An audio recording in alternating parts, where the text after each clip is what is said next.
Welcome, crypto fam, to number one daily Bitcoin pod. Bitcoin pumping in the green, price discovery right around the corner, up 25 hundo on the day. Breaking news, Czech Republic approves the plan to consider investing in Bitcoin. Global hash wars, fam. Norway central bank now owns MicroStrategy shares.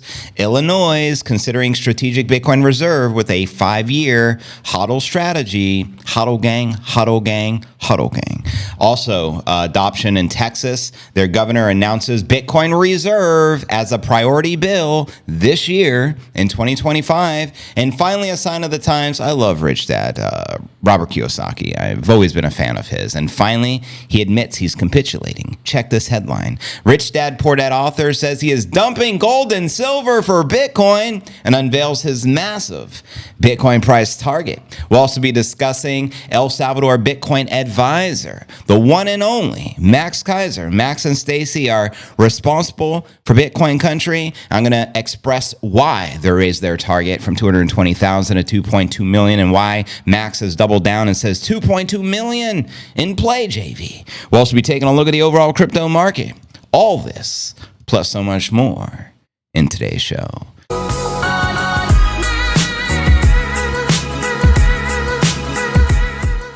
If you're new to the channel, very important to smash the likes, subscribe, hit that bell icon, turn on all notifications to receive daily premium crypto newsletters every single day, 7 days a week, just like this. Today is pod episode number 1891. I'm your host, JV. It's Jan 30th, 2025. Bitcoin's in the green. We're trading at around 106. Currently, only 3,000 away from price discovery. There's a lot of bullishness in the markets. So let's dive right in, shall we? Let's start here with Coin 360. As you can see, Bitcoin up 2.3% on the day, and most all the market pumping. So that means a lot of money is flowing into crypto right now. You got ETH up 5%, XRP up 2%, Tron up 5%, etc. And checking out the coinmarketcap.com. The current crypto market cap is sitting at 3.6 trillion. And the Bitcoin market cap is almost 2.1 trillion, back on the rise. 122 billion worth of volume for the past 24 hours. And the Bitcoin dominance is 58.3%. Ether dominance, 11% even. Checking out top 100. Crypto gainers past 24 hours. Jasmy leading the pack, followed by Ohm, followed by the fart coin. And there you go. Let me know which alts, if any, are bullish on for the bull. Checking out crypto bubbles. As you can see, the whole entire market in the green, minus maybe 5 out of the top 100 projects. And zooming out on the monthly, it's pretty mixed here. I'd say like 50-50-ish ballpark. And checking out Crypto Greed and Fear Index, today is a 70 greed, yesterday 72, last week a 75, and last month a 64 in greed. And checking out the infamous time chain calendar. We have 168,478 blocks until the next halving of 2028. We're currently on block number 881,522, and you can currently exchange one fiat monopoly dollar for 950 sats to stack the sats, put down the gats, and pick up some Bitcoin caps from my boy Sergio over at bitcoincaps.net. That's where I got this custom Bukele fitted, and FYI, I'm the small medium for the fitted. It fits perfect. He tells me Max and Bukele have big heads, and they wear the medium large. So, great hats, though, by the way. They're my favorite, hence why I only rock Sergio hats. A little astrology for the broskies. Sound good? And we'll pull up some of the live charts being we're pumping, but headline here reads, Bitcoin price taps 106 as US GDP. Miss boost Bitcoin bull case. Here you go. Here you're looking at the 1 hour chart. Bitcoin sought to preserve 105, and we're currently closer to around 106 at the time of the live stream. Data from TradingView showed Bitcoin price trend preserving. Bitcoin up 2% on the day. The latest US macro data fell considerably short of expectations, with Q4 GDP coming in at 2% versus, or 2.3 versus 2.5%. Immediate response yields down, dollar down, ETH versus the Biddy up strongly. Altcoin surgeon, crypto trader Mikhail Van de Pop wrote, and he also shared that the pendulum starts to change, and I think this is going to continue coming period. Let her continue. The S&P NASDAQ index both opened up around 0.5%, while the US dollar index saw a snap dip to 107.0 And quoting commentator Seth, as predicted, GDP is going lower again. This is why I have been advocating for lower rates. We need more stimulus. The result placed additional scrutiny on the Fed, which the day prior opted not to cut the interest rate, despite the insistence of President Trump. The latest estimates from the CME Group FedWatch tool put the odds of a cut occurring at the Fed's next dedicated meeting in March at just 18%. Meanwhile, on Bitcoin itself, another analyst, Sku, saw a reason for modest optimism after weeks of sideways biddy price action, quoting him here. Price around 105 now, meaning market has recovered losses from early week fallout. Now it's entirely about trading with the established trend from here. Also shared, a strong Bitcoin will likely revive the market again, especially given the ripe opportunities in crushed alts with good narratives. Tell your brother, Serge. Fellow trader and Bessa, meanwhile, described the latest uptick as textbook price performance, quoting them here. Next key level to reclaim is 106.5, which we're really close to reclaiming. Strong signal if consolidation above, he argued, regarding the 4-hour chart, and I'll be pulling up the 4-hour chart. We might as well. Here's some live chart action, Jackson. We'll start with the 1 hour and work our way backwards. Again, welcome everyone joining the stream. Happy 420. It's 420 here in Puerto Rico right now. But yeah, let's zoom out from here. You should be able to see the chart. Let me know if you can in the comments. But let's start from the 1 hour and work our way back. You can see the bullishness here. Rising wedge formation, obviously ascending. We do have two greens for the past couple of hours, which is good. And you can see early this morning, big green run up, hence the mega candle you see on your screen. And zooming out from the 1 hour, check out the 4 hour. One of the bullish charts here has that 130 target you can see on your screen in the orange, which we love to see. When do you feel we'll hit that 130 milestone? Let me know. And zooming out from the 4 hour, take a quick look at the daily. Daily chart says it's going up forever, JV. Two green consecutive candles, which is nice. And again, we're having a nice pump for the day, and the day is not over yet. Zooming out for the weekly, we do have the sexy cup and handle target. Clearly a very bullish chart here on your screen, looking very sexy. So 124,000 in play according to the weekly chart, and we do have 3 consecutive weekly green candles, which is nice. And zooming out on the monthly, take a quick glance here. You can see November was the biggest green candle we've ever had, and then December was an itty bitty corrective red. You can barely see it, and then we're forming a nice green bullish candle. And I think there's only 31 days in this month, because there's only up to 31 days in any month. So I think tomorrow's the last day of the month. And so we will get a new monthly close here tomorrow around this time, I think around 6 p.m. So anyways, let me know where you feel the Bitcoin price action will likely take us next. Holla at your boy. And shout out to the new chairman of the SEC, Nippinator. But anyways, next story of the day, fam. Czech. Remember, as a feature story yesterday, we discussed this proposal from the central bank governor. Well, apparently it's been approved. So let me just read it to you. Headline here reads, coming from Watcher Guru, Czech Republic approves the plan to consider investing in Bitcoin. Just note, it's a plan to consider. That doesn't mean they actually started investing in Bitcoin already. It just means their plan to consider investing in it has been approved, which is definitely a step in the right direction. However, Cointelegraph, they wrote a different headline, so I'm going to give you both sides. Czech to explore new assets. Skipping Bitcoin as 7 billion Bitcoin reserves faces criticism. So we'll actually read this one here. The Czech National Bank addressed the proposal submitted by the governor to set up to 7 billion. I heard it was 7.3 billion of a Bitcoin reserve amid the ongoing concerns from the local authorities. And ahead of CNBC's Jan 30th board meeting, the Czech finance minister warned against the proposal. So apparently that finance minister is not a fan, to invest up to 5% of the central bank's reserves into Bitcoin, which would be major, by the way. And that was reported by Bloomberg. That was a big story. The official specifically highlighted Bitcoin's high volatility nature, which does not align with the stability promised by the central banks, quoting them here. The central bank should symbolize stability. If you look at Bitcoin trading, it is definitely not a stable asset. That's how you know they're either half retarded, in which I don't believe, because you don't become a prime minister of a country because you're half retarded, or they perceive Bitcoin as an enemy and they use that stupid argument that it's not stable, there's volatility, as if that's a bad thing. Volatility just means the price is going up forever. Laura, you want stability? I guess stick with the dollar, stick with the fiat crap. More for us. But anyways, Mikal proposed the Bitcoin acquisition plan at the bank's board meeting. The industry widely expected the meeting to lead to the CNB deciding whether the central bank would put the $7 billion from its reserves into Bitcoin. Clearly, it would be the most logical, smartest move they can make. But when you have enemies of Bitcoin in high power, this is a result. The board, however, only concluded that the Czech central bank would explore, meaning they're entertaining the idea, a potential addition of new asset classes into the reserves. The announcement did not name Bitcoin among the potential asset classes, which is kind of sketchy, right? But quoting them here, at the suggestion of Governor, the CNB will assess whether it would be appropriate from the perspective of diversification and yield to expand foreign exchange reserves to include investments in other asset classes. Bitcoin has significant volatility, which makes it harder to take advantage of its current low correlation with other assets. He also noted that there is no imminent decision as thoughtful analysis is needed. So it all comes down to who will they take their advice from? Will it come from Michael Saylor, or will it come from Janet Yellen and Christine Lagarde?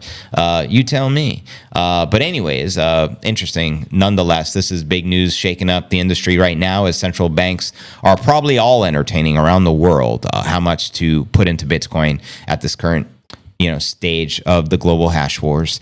Norway, let's discuss it, shall we? Headline here reads, Norway's central bank now owns MicroStrategy shares. That's right. Norway's sovereign wealth fund, Norges Bank Investment Management, has disclosed it owns over $500 billion, damn, more than I anticipated, worth of MicroStrategy equities. Damn, is that not a $500 billion? Am I reading that right?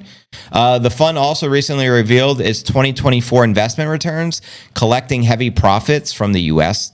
tech stock markets. And FYI, the source here, I don't typically ever use MSN. I'm not a fan of like the mainstream media, but this article I couldn't find it on like the crypto sources I typically use. So I just went with MSN today. Hopefully it's accurate. Yeah, you know what I'm saying. But anyways, per the wealth firm records at the end of 2024, its total MSTR shares were valued at approximately $514 billion. Jeez. They also made several investments into other Bitcoin affiliated companies. MetaPlanet, that's like the Japanese version of MicroStrategy, first Japanese company to put a biddy on the balance sheet. Coinbase, the largest exchange here in the States for crypto. Globant, not familiar with that one. Marathon Holdings, of course, massive miner, and Riot Platforms, another massive miner. But I mean, here's the numbers right here. I mean, the numbers don't lie, right? They had been investing in Michael Saylor-led business intelligence since 2008. Damn. Years before the startup, that's before the inception of Bitcoin.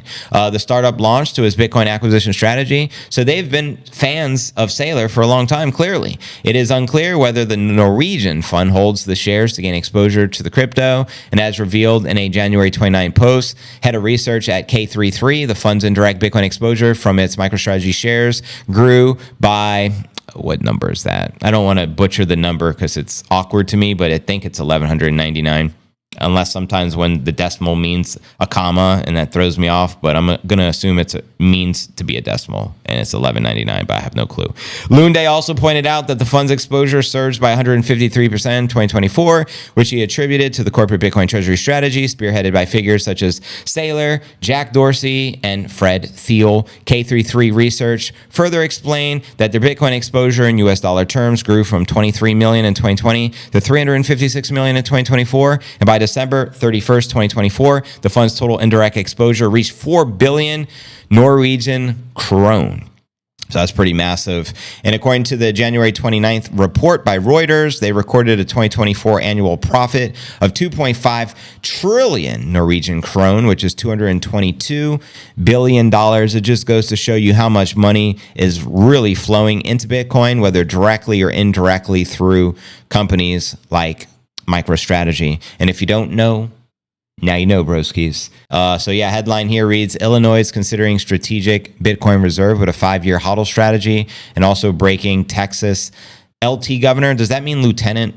lieutenant governor, I'm assuming, correct me if I'm wrong, announces Bitcoin reserve as priority bill. So both Texas and Illinois adopting the Bitcoin. So let's start with Illinois here. It has become the latest U.S. state to advance a Bitcoin strategic reserve bill seeking to deploy the world's first crypto as a financial savings tech, introduced by the Illinois State Representative John Cabello. House Bill 1844 proposes the creation of a strategic Bitcoin reserve as a special fund in the state treasury for the purpose of holding Bitcoin as a financial asset. Notably, the bill proposes a minimum 5-year Bitcoin holding strategy after the creation of the fund. Quoting the filing here, provides that the state treasurer shall hold all Bitcoin deposited into the fund for a duration of up at least 5 years from the date that the Bitcoin enters the state custody. So that would give them a whole cycle. As we know, we have the 4-year cycles here in Bitcoin. After the 5-year holding period, the state treasury could transfer, sell, appropriate, or convert to another crypto.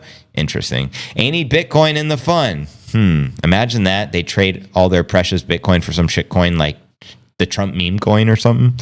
That'd be crazy. The bill was referred to the Rules Committee Jan 29 to establish the final regulatory details and await full approval by the lawmakers. Illinois Bitcoin bill comes a day after Arizona State Senate advanced its Bitcoin reserve legislation, which seeks to allow public funds and pensions to invest into Bitcoin. So again, this is getting pretty amazing as far as the state adoption here in the United States. Next, let's discuss Texas governor announcing the Bitcoin reserve as a priority bill for this year. Texas Lieutenant Governor Dan Patrick announced the state 2025 legislative priorities on Jan 29th, which was yesterday. They included a proposal to establish a Texas Bitcoin reserve. Texas joins at least 5 other states in the U.S. where legislatures are working on establishing a Bitcoin or crypto reserve, including Arizona, Utah, where strategic reserve bills have advanced out of the committee. 2 public officials in Texas have introduced legislation to create the Bitcoin reserve in the Lone Star State. How many of you are in Texas? Let me know. The most recent effort came from Senator Charles Schwartner on Jan 16th. He noted that Texas Bitcoin Reserve would position the state at the forefront of the digital economy, driving growth and securing economic freedom for our great state.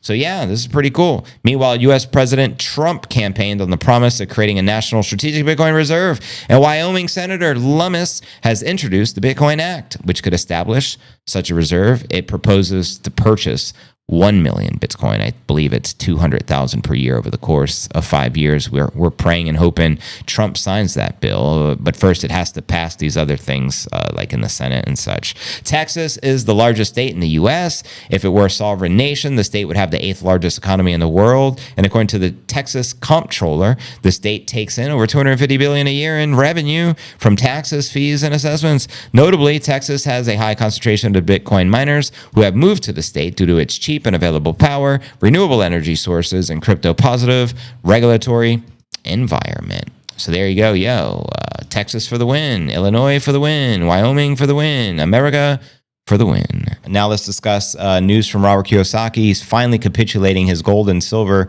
He's been the biggest gold and silver advocate since I started reading his books. And so for him to say this finally is like, he finally gets it.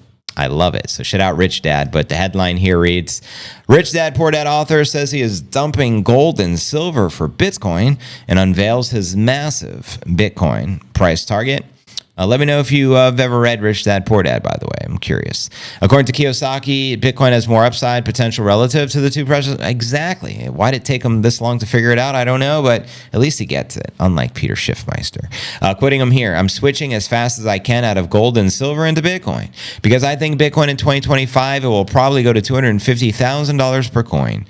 Rich Dad author says that the massive debt that the U.S. holds currently is approximately $36 trillion is a bullish catalyst for Bitcoin. The reason Bitcoin is doing so well is because of my generation or the generation before. America is now the biggest debtor nation in history. They're printing $1 trillion every 90 days. That's insane, by the way. And as much as I like President Trump, who is a friend of mine, that's right, they wrote a book together I remember reading as a young adult. I think it was called Why We Want You to Be Rich, and it was Trump and Kiyosaki. So it brings back memories. They don't talk about it. They don't talk about how they are going to handle that debt. So that's why for years I have saved silver and gold, but now I am taking all of my silver and gold and converted it into Bitcoin. He's completely capitulating. He gets it. Mad respect to Kiyosaki, the biggest gold and silver guy I've ever known of since I was a young man. And look, converting all of it into Bitcoin. Well done, rich dad. Well done. He also says this is the biggest change in world history. The shift from fake money to crypto, the digital money. And I am on it as hard as I can. That's a hard man you're looking at right there. Rich dad. But there you have it, yo. That's pretty fabulous. What are your thoughts on his target for the year? In my opinion, that would be a great bear scenario, 250. But what are your thoughts? When do you think we'll hit it? Holla at your boy. All right, fam. Now for our feature story of the day. El Salvador Bitcoin advisor Max Keiser, the high priest himself, raises his Bitcoin price target from 220,000 to 2.2 million. I'd love to explain why. And I also want to start with something that was actually shared today. Michael Saylor is featured on Forbes, and I love the title, The Bitcoin Alchemist. Why Saylor's MicroStrategy is a brilliant blueprint for manipulating traditional finance to harness the pixie dust of cryptomania. That was pretty epic. So Max reiterated his target of 2.2 million in play. And I'm going to read you some other tweets and then we'll dive in. He also recently shared, I'm raising my target price for Bitcoin from 220,000 to 2.2 million. Saylor's speculative attack on the $20 trillion global gold market has a very high probability of success. And I agree with that 100%. And a great sign is what I just shared in the previous story. Robert Kiyosaki, rich dad, finally capitulating. He's the biggest gold and precious metal advocate, preaching silver and gold for decades. And he said he is capitulating all of his gold and silver into Bitcoin. If he is doing that, just imagine all the other gold bugs around the world who are going to do the same. Who cares about gold? Gold is the poor man's Bitcoin. That's a Max Keiser quote, by the way. Shout out to the high priest. So yeah, in the last 24 hours, Bitcoin hit 106,000. Saylor's on the cover of Forbes. Illinois state rep introduces a bill to buy the Biddy. Indiana state rep introduces a bill to buy the Biddy. Norway central bank admits to owning MicroStrategy. MSTR stock. Also, the Czech Republic governor proposing a purchase of 7.3 billion. There's so much going on. It's mind-boggling. But none of this is probably even priced in yet. And that's why we're heading to 2.2 million. And Bukele, this is actually quite hilarious. Breaking news. Senator Bob Menendez, who fought against El Salvador adopting Bitcoin, was just sentenced to 11 years in prison for taking bribes in gold and cash. What do we call that? Corruption. And Bukele doesn't stand for that. And this was the guy fudding El Salvador and their Bitcoin initiative. This mofo who was getting paid by the corrupt central bankers most likely to do so. Can't make this ish up. So Bukele responded, this guy said we use Bitcoin for money laundering and corruption. Laughing my motherfucking ass off. And he should be. Who gets the last laugh now, Mr. Menendez? But with that being shared, let's dive a little deeper into this $2.2 million target. Saylor's artistic portrayal of Bitcoin has been the evangelist's mandate since MicroStrategy adopted the Bitcoin. In 2020, the first publicly traded company to do so, the chairman has unapologetically spread the Bitcoin gospel, just as I'm preaching each and every day here on Crypto News Alerts, leading MicroStrategy's new Bitcoin bank endgame. And I've heard this interview of Saylor. He said his goal is to have a Bitcoin bank, or converting MicroStrategy into a Bitcoin bank. Meanwhile, Saylor's recent description of how the U.S. can alter the BRICS' attempt to demean its economy has caught the attention of Bitcoin maxi, the one and only Max Keiser, advisor to Nayib Bukele, El Salvador's pro-Bitcoin president, raised his Bitcoin price target from 220 to 2.2 million. That's a factor of 10. And JV's personal target has been 1.1 million. So his is 1.1 mil plus 1.1 mil, 1111, 2.2 mil. You ready? Well, in an interview with Yahoo Finance, Saylor inferred that the U.S. could use Bitcoin to stop the BRICS dollar harassment. He stated the massive adoption of Bitcoin as a reserve asset would hedge against the attack of the U.S. economy. The MicroStrategy chairman advised the U.S. government to acquire 20 to 25% of the Bitcoin circulating cap and store it as a global reserve asset. Will they actually do that?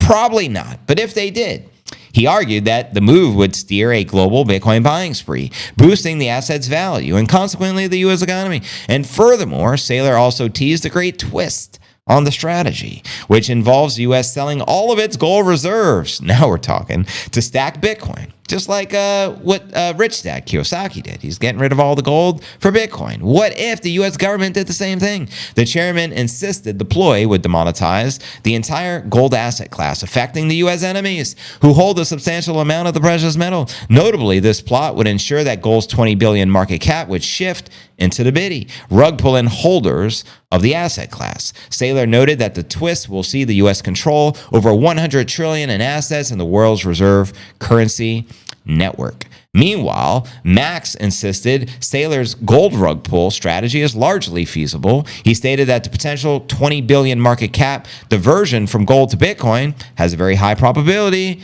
of success. Keiser implied that Saylor just revealed MicroStrategy's incessant fixed income market exploration endgame. He stated that the software firm has been raising funds from the $200 trillion sector to rug pull gold, speculating it would come to fruition. So if you're listening to Peter Schiffmeister, listen to someone else. And please, someone send a welfare check on that guy over here in Puerto Rico. But anyways, on the basis, Keiser raises projection tenfold from 220 to 2.2 million. Notably, the price still falls between or below Saylor's 13 million price projection, which Saylor has been calling on. And meanwhile, asserts the 2.2 million for the current price of, we're actually now at like 106, but at the time this was published, it was at 98. That's roughly a 2,100% upsurge. Bitcoin's market cap would also hit 43 trillion, surpassing gold's value by a mile. As we said, gold market cap is probably 20 trillion or less. So there you have it, yo. Let me know if you agree, disagree with the Giga Chad, Mikey Saylor, and his 13 million price projection, and the one and only high priest of Bitcoin, Max Keiser, 2.2 million in play. CNA, we don't play.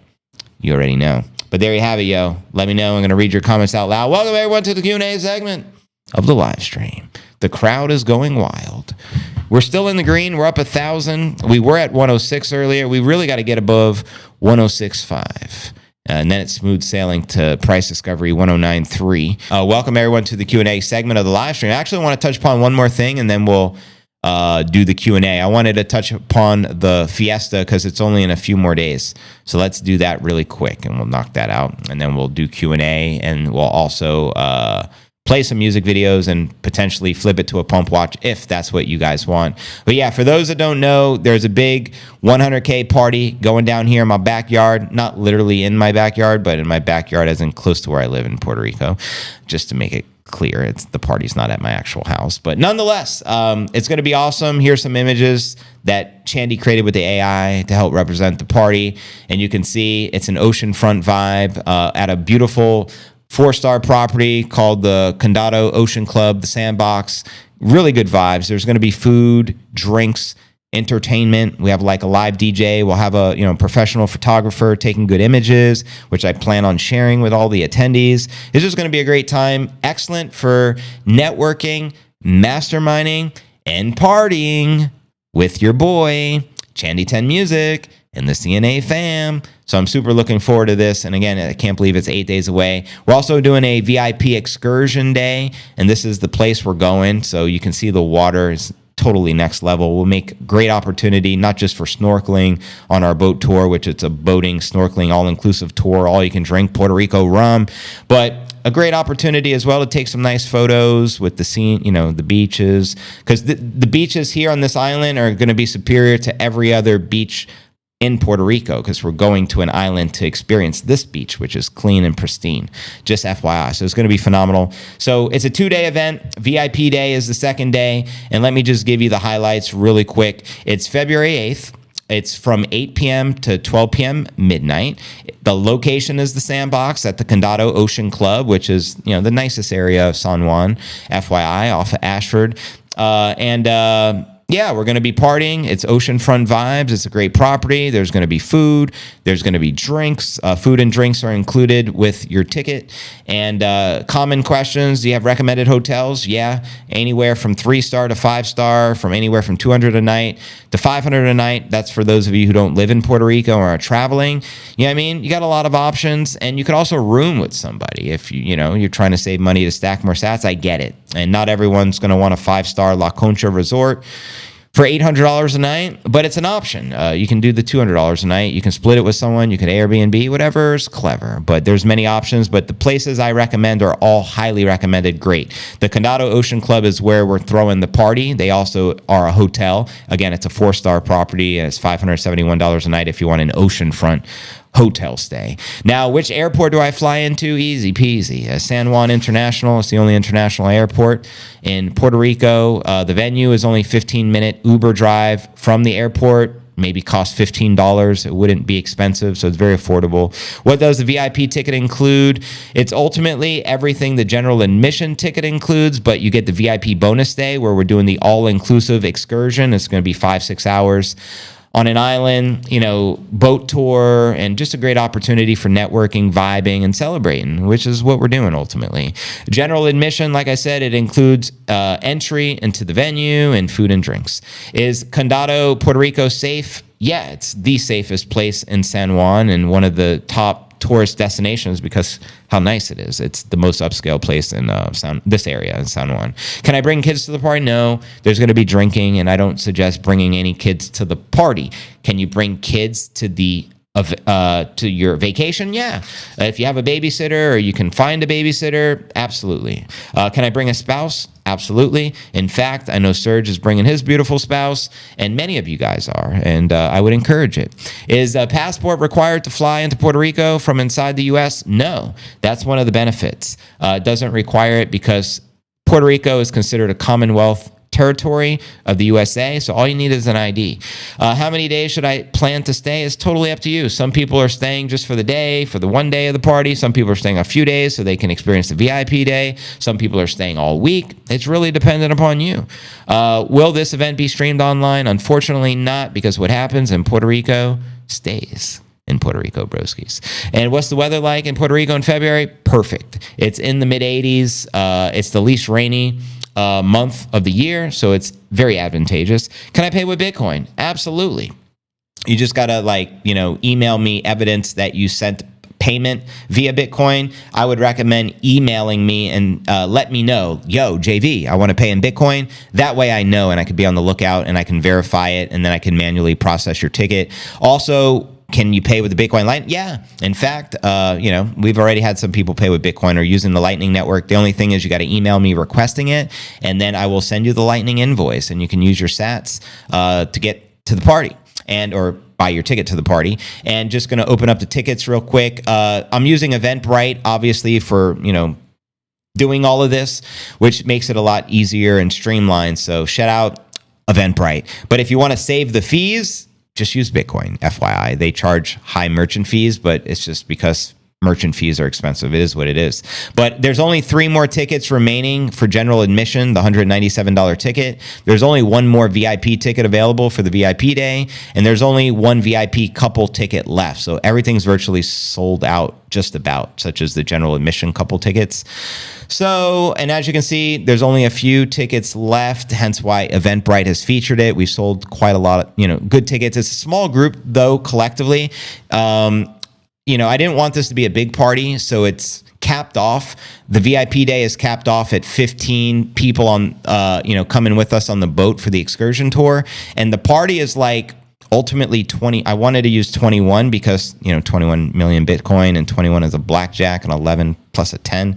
So we sold 21 tickets ultimately. I can theoretically sell a few more. So there's 3 remaining, but I already hit my goal. We got 21 attendees, 21 tickets sold plus VIP. So again, small exclusive group if you'd want to kick it with your boy, Chandy 10 Music, and the rest of the CNA fam, and experience life as we should in a beautiful tropical Caribbean island we call Puerto Rico. I invite you to come. The direct link is 100k.cryptonewsalerts.net. Again, that's 100k.cryptonewsalerts.net. or you can just search on Eventbrite. I also have it pinned in the comment section on the tube, so it shouldn't be hard to find. But I hope to see you guys there. I do got to give my final count, I believe, by the end of tomorrow, by the end of the month, and tomorrow's the last day. So if you do plan on attending, I would strongly encourage you, don't wait to the last minute. There'll probably be nothing left if you continue to wait. Get it today. This is like the last call. Purchase your ticket if you plan on coming. Looking forward to seeing you there.